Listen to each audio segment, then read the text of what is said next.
ዛሬ ደግሞ በጣም ብዙ ሰዎችን ስለሚሸውዱ ቃላቶች ነው የምናየው። ሁ፣ ሁዝ፣ ሁዝ እና ሁ ይባላሉ። እነዚህን በደንብ ካላወቃችሁ እንግሊዘኛችሁ ብልሽት ነው የሚያደርጉባችሁ።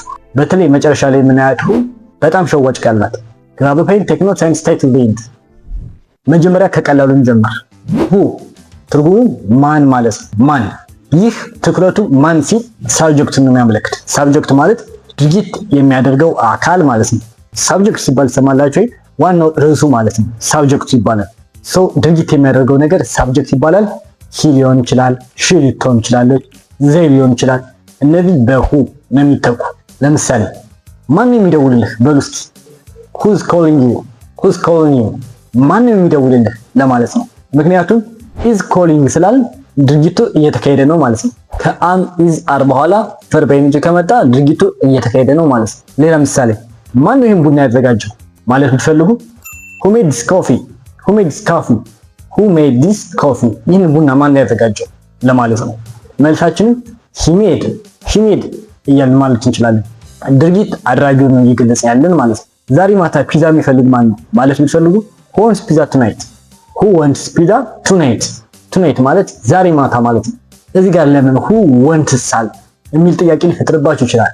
who ብሎ ቁጥር የሚገልጽ ነገር ከሌለ ሁልጊዜም የሚጠበቅ ምን እንደሆነ ነው? ነጠላ አንድ እንደሆነ ነው የሚጠበቅ ማለት ነው። so who wants ሳይሆን who wants ነው የምትሉ who wants ልክ ይሆናል ሴንቴንስ። መስኮት ማን የሰበረው ማለት ብትፈልጉ who broke the window? who broke the window? ስለዚህ ማስተዋል ያለባችሁ ነገር ሁ ከተባለ ሳብጀክቱ ወይም አድራጊውን እየጠየቅን ነው። መልሳችሁ ሂ ብሎ እንደዚህ ያደረገ፣ ሺ ብላችሁ እንደዚህ ያደረገች፣ ዴይ ብላችሁ እንደዚህ ያደረጉ እያላችሁ መልስ የምትሰጡበት ጥያቄ ነው ማለት ነው። ይህ አጠቃቀም ቀላል ቢሆንም መሀል ላይ ሲገባ ግን ያደናግራል አይደል? እንደ ሪላቲቭ ክሎዝ ሲያገለግል ኮኔክት ማድረግ ነው። እንደ ሪላቲቭ ክሎዝ የምንለው ሀረጎችን ማገናኘት። ግን እዚህ ጋር መያዝ ያለባችሁ አንድ ፓተርን አለ። ፐርሰን ከፊት አለ፣ ከዛ ሁ አድርገን ቨርብ ነው መምጣት ያለበት። ድርጊት የሚደረገው ድርጊት ማለት ነው። ለምሳሌ I have a friend ጓደኛ አለኝ አሉ። she lives in ባህር ዳር የምትኖረው ባህር ዳር ነው። ሁለቱን ስናገናኘው I have a friend who lives in ባህር ዳር። I have a friend who lives in ባህር ዳር። ባህር ዳር የምትኖር ጓደኛ አለችን አለ። ሶ እዚህ ጋር ሁ ማንን ተካልን? ሺ የምትለዋን ተካልን ማለት ነው። አቀማመጡን ስታዩ ከፊት ፐርሰን አለ፣ ከዛ ሁ አለ፣ ከዛ በኋላ ቨርብ ይቀጥላል ማለት ነው። ሌላ በተመሳሳይ ማንኛውንም መኪና መጠገን የሚችል ሰው አውቃለሁ ማለት ብትፈልጉ ሁን ተጠቅማችሁ I know a man who can fix any car. I know a man who can fix any car። እዚህ ጋር ሁን እያያችኋት ነው። ከሁ በኋላ ቨርብ ነው የመጣ ማለት ነው። በዚህ መሰረት ሪላቲቭ ክሎዝ ላይ ስትጠቀሙ ሁለት አረፍተ ነገሮች ስታገናኙ ከሁ በኋላ ቨርብ ይመጣል። ሁ ማንን ሊወክል ይችላል? ሰውን የሚወክሉ ፕሮናውኖችን መጠቀም ያስፈልጋል። ሌላው ማወቅ ያለባችሁ ከሁ ጋር አብሮ ይመጣ ሁዝ ኮንትራስት ነው አጥሮ። ሁዝ ማለት who is ማለት ነው፣ ወይም ደግሞ who has ማለት ነው። ይሄ ሲያጥር ነው እንጂ የተለየ ነገር የለውም። ለምሳሌ ውጭ ያለው ሰው ማን ነው ማለት ፈልጉ who is that man outside? who is that man outside? ስልኬን ማን ይዞታል ማለት ፈልጉ who's got my phone? who's got my phone? got እንደ verb ስሪ ነው እንዲጋ የምታገለግል። ከያዝ በኋላ verb ከሆነ verb ስሪ መሆን ስላለበት ማለት ነው። ምግብን የሚበላው ማን ነው ስትሉ የቆየ ድርጊት ነው ማለት ነው። ምን እስካሁን ጋር የተገናኘ ሂደቱን ለማጎላት ስትፈልጉ who's been eating my food? who has been eating my food እያልን ነው። እዚህ ጋር ከያዝ በኋላ ቢን አድርገን verb ing present perfect continuous ተብሎ ይጠራል። ድርጊቱን ወይም ሂደቱን አጉልተን ለመናገር ስንፈልግ የምንጠቀመው ቴንስ ነው። ስለዚህ who's እንደ ኮንትራክሽን who has ብለን መጠቀም እንችላለን፣ ወይም ደግሞ who is ብለን መጠቀም እንችላለን ማለት ነው። ግን who's እያላችሁ በተመሳሳይ ቃል ደግሞ የምትጠራ ሌላ who's አለች። who's WHOFE who's ማለት የማን ማለት ነው። ፖዚሽን የሚያመለክት ወይም ኦነርሺፕ ባለቤትነትን የሚያመለክት።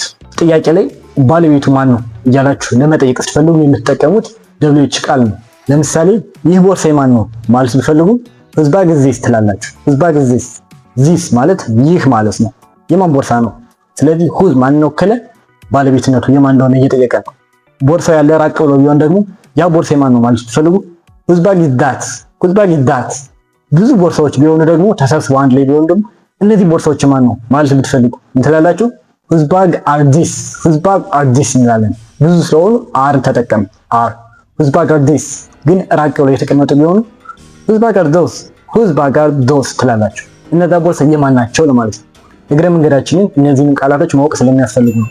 ሶ ይህ፣ ዲስ፣ እነዚህ ዲስ፣ ያ፣ ዳት፣ እነዚህ ዶስ።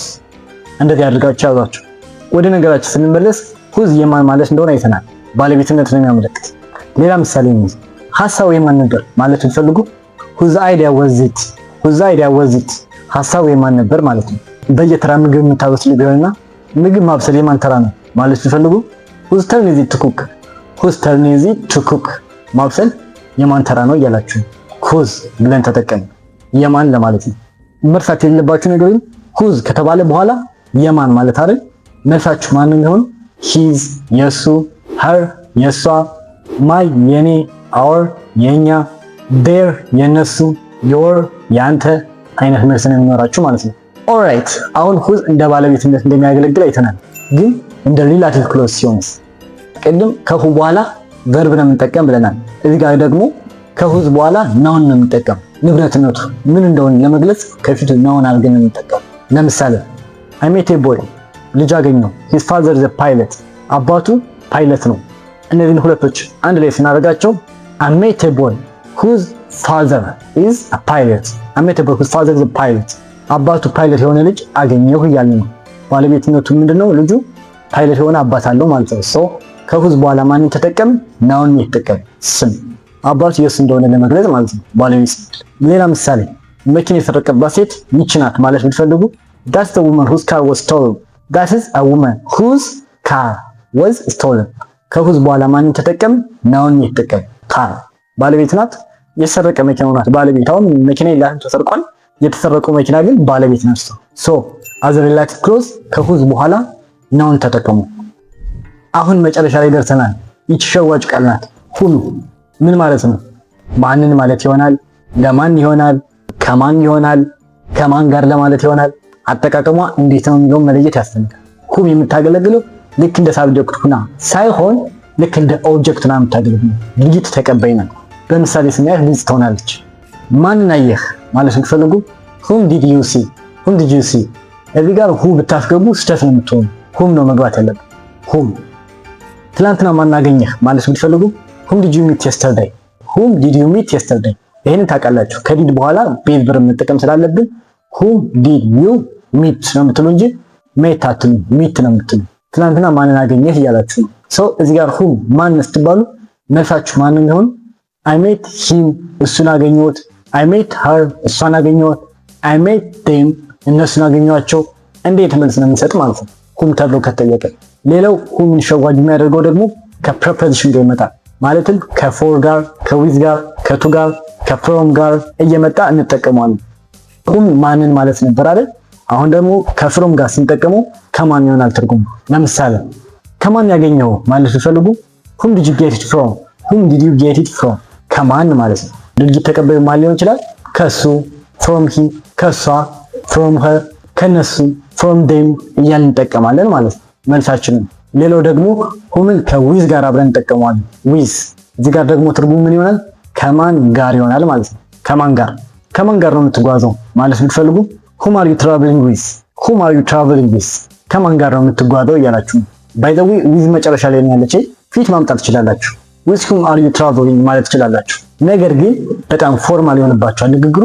አካዳሚክ የሆነ የሥራ ንግግር፣ የመስሪያ ንግግር ወይም ከአለቃ ጋር የምታወሩት አይነት ንግግር ይሆንባችኋል። ቀለል አድርጋችሁ ለማወቅ ከፈልጋችሁ ፕሪፖዚሽኖችን መጨረሻ ላይ አድርጓቸው። የቅድሙን በተመሳሳይ ፍሮም ከኋላ መጣችሁ ፊት ላይ ማድረግ ትችላላችሁ። ነገር ግን ሴንሱ አሁን እንዳልኳችሁ ነው የሚሆነው። ከማን ጋር በላህ ማለት ስትፈልጉ whom did you eat with፣ whom did you eat with ከማን ጋር ለማለት ሁምን ከዊዝ ጋር አድርጋችሁ ተጠቀሙት። ሌላው ሁም ከማን ጋር ይጣመራል? ከቱና ከፎር ጋር ተጣምሮ ደግሞ አረፍተ ነገር እንሰራበታለን። ነገር ግን ከቱ ጋር ከተጣመረ ምንድን ነው የሚያሳየን? መቀበልን ነው የሚያሳይ ወይም ደግሞ ዳይሬክሽን አቅጣጫ።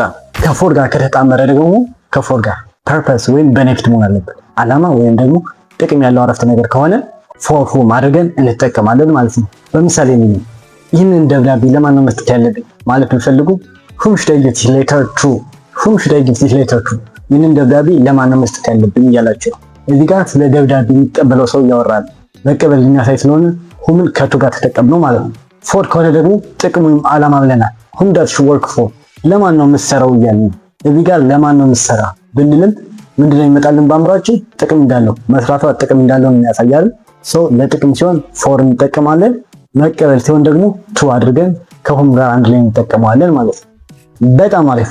አሁን ሁምን ከሪላቲቭ ክሎዝ ጋር እንዴት አድርገን እንጠቀመው?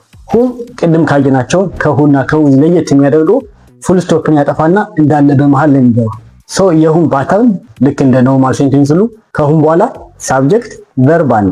ለምሳሌ ሺዝ ዘ ዶክተር፣ እሷ ዶክተር ናት። አንድ አረፍተ ነገር ያዙልኝ። አይ ሜት ሄር የስተርዴይ፣ ትናንትና አገኘኋት። ሁለቱም ስታገናኟቸው ፉል ስቶፕን አጥፍታችሁ በመሃል ላይ ዝም ብሎ ማስገባት ነው ሁምን። ምን ይሆናል?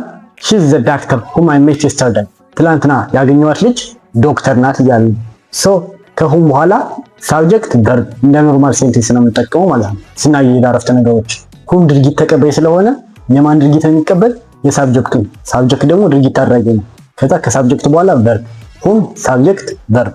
በጣም የማምንበት ጓደኛዬ ጃክ ነው ማለት የምትፈልጉ the friend whom I trust most is Jack። whom I ሳብጀክት ቨርብ አድርገን አረፍተ ነገራችን እንቀጥላለን ማለት ነው። that is for today። አሁን ስለ who whom whose whose በደንብ አድርገን አይተናል። አስተያየት ካላችሁ ኮሜንት ላይ ድሮፕ አድርጉኝ።